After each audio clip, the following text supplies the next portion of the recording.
नमस्कार, प्रणाम। आज हम आपको सावन की कथा सुनाने जा रहे हैं।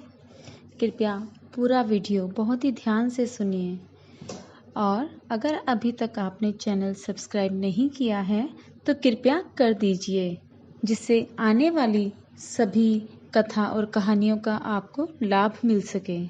तो शुरू करते हैं। बहुत पुरानी बात है। किसी गांव में एक बुढ़िया रहती थी। उसके एक बेटा था। वह दोनों मेहनत मजदूरी करके अपना गुजारा कर रहे थे।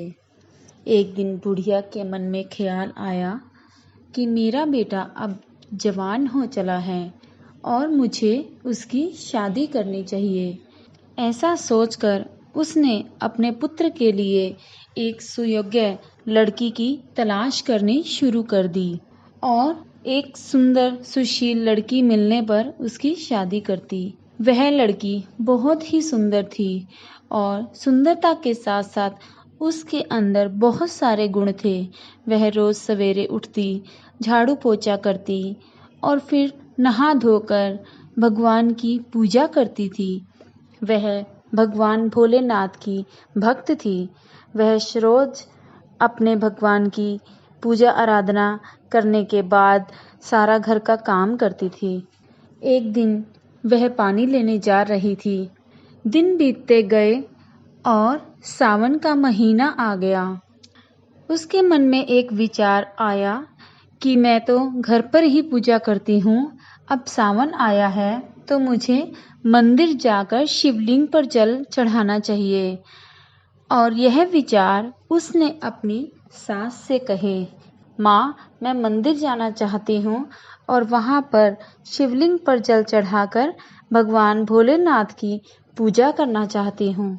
लेकिन उसकी सास बोली कि तुम मंदिर नहीं जाओगे, यहीं घर पर ही पूजा कर लिया करो। जितना समय मंदिर जाने में लगेगा उतने में तुम घर का सारा काम निपटा लोगी। यह सुनकर वह उदास हो गई और उस दिन उसने कुछ भी नहीं खाया और उदास होकर सो गई। अगले दिन वह पानी भरने कुएं पर जा रही थी तो रास्ते में उसको दो लड़कियां मिली। उनके हाथों में पूजा की थाली थी। उसने उन दोनों से पूछा, तुम कहाँ जा रही हो? वह बोली कि हम मंदिर जा रहे हैं। तुम्हें पता नहीं क्या सावन शुरू हो गया है? हम भगवान की पूजा करने जा रहे हैं। वह बोली, मुझे भी पूजा करनी है, मुझे भी मंदिर जाना था, लेकिन मेरी सास मुझे जाने नहीं देती। तब वह लड़कियां बोली कि तुम इसी समय रोज पानी भरने आती हो तो हमारे साथ चल दिया करो, तुम्हारी सास को बिल्कुल पता नहीं चलेगा। तब वह बोली कि मेरे पास तो पूजा का सामान भी नहीं है। तो वह लड़कियां बोली, कोई बात नहीं, हमारे पास सामान होता है और हम कल से थोड़ा ज्यादा सामान ले आया करेंगी, तब तुम हमारे साथ ही पूजा कर लिया करना।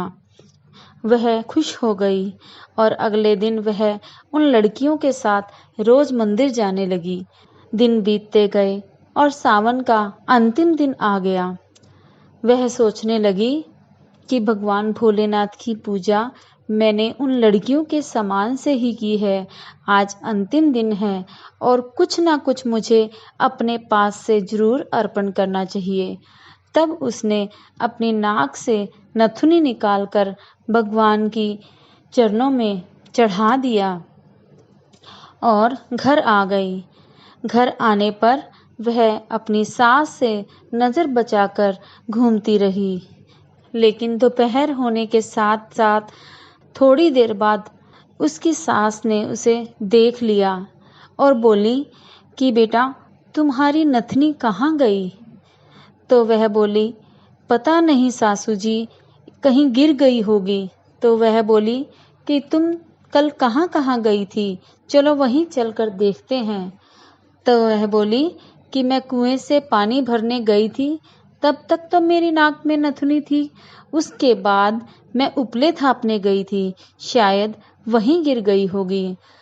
तो उसकी सास बोली, चलो वहीं देखते हैं। और वह दोनों वहां पहुंचकर ढूंढने लगी। नहीं मिलने पर उसकी सास ने कहा, चलो उपले तोड़कर देखते हैं। तब उसकी सास और वह दोनों उपले तोड़कर देखने लगे। उन्होंने जैसे ही पहला उपला तोड़ा तो वह हैरान रह गई। सास के उपले में भी एक नथुनी निकली और बहू के उपले में भी एक नथुनी निकली। दोनों एक दूसरे की तरफ देखने लगी।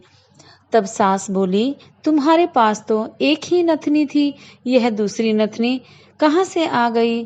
और यही सोचकर उसने फिर से एक उपला तोड़ा। अब तो वह और भी हैरान हो गई, क्योंकि तीसरे उपले में भी एक नथुनी निकली। और फिर उसकी बहू ने भी एक उपला और तोड़ा, और वह भी और ज्यादा हैरान हो गई, क्योंकि उसके उपले में भी एक नथनी और निकली। अब उन्होंने सारे उपलों को तोड़ना शुरू कर दिया, और वह ये देखकर बहुत ही हैरान भी थी और खुश भी थी कि हर उपले में एक एक नथनी निकल रही थी। तब उसकी सास ने कहा, यह क्या माजरा है? यह क्या हो रहा है? मैंने तो तुम्हें एक ही नथनी पहनाई थी, इतनी सारी नथनियां कहाँ से आ गई? तब वह हाथ जोड़कर चुपचाप खड़ी हो गई और धीरे से बोली, हे सासू माँ, मुझे क्षमा कर दो। मैं रोज आपको बिना बताए मंदिर जाती थी और अंतिम दिन मैंने सोचा कि अपनी तरफ से कुछ अर्पण कर दूं। तब मैंने भगवान भोलेनाथ की शिवलिंग पर अपनी नथनी निकालकर चढ़ा दी। हे माँ, मुझे क्षमा कर दो। यह सुनकर उसकी सास बोली कि अगर भगवान भोलेनाथ की महिमा इतनी अपरंपार है तो अगले सावन से हम दोनों ही सुबह जल्दी उठकर स्नान करके मंदिर जाकर पूजा किया करेंगे।